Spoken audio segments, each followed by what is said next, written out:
అందరికీ శుభ మధ్యాహ్నము. నా పేరు దివ్యాంశి. మేము 4వ తరగతి చదువుతున్నాము. ఇప్పుడు మేము భాషా భాగములు కృత్యము చేస్తున్నాము. భాషా భాగములు 5 రకాలుగా ఉంటాయి. మొదటిది నామవాచకము, రెండవది సర్వనామము, మూడవది క్రియ, నాలుగవది విశేషణము, ఐదవది అవ్యయము. నామవాచకము జంతువుల పేర్లు, పక్షుల పేర్లు, ప్రదేశాల పేర్లు తెలియజేసే పదములు నామవాచకాలు అంటారు. సర్వనామాలు పేర్లను బదులుగా వాడే పదాలను సర్వనామాలు అంటారు. క్రియాపదం పనిని తెలియజేసే పదాన్ని క్రియాపదం అంటారు.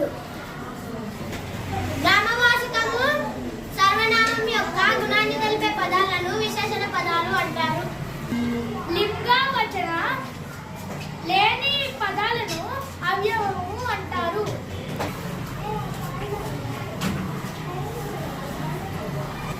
నామవాచక ఉదాహరణ చెప్పండి.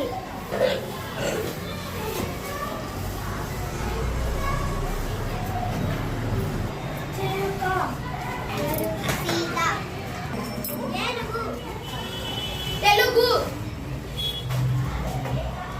పులి, విజయవాడ,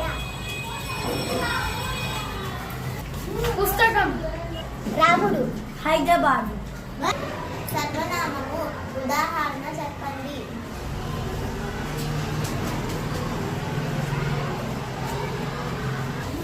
ఆమె, అతడు, ఇతడు, అది, నేను.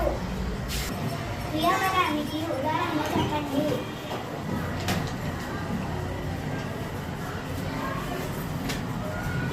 రాస్తున్నాను, నడుస్తాను, చదువుతున్నాను, వింటున్నాడు. విశేషణము ఉదాహరణ చెప్పండి.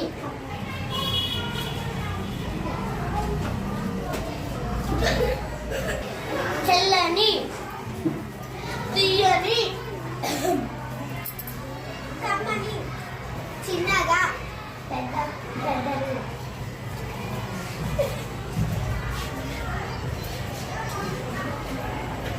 వెచ్చని, అందమైన, అవ్యయము ఉదాహరణ చెప్పండి.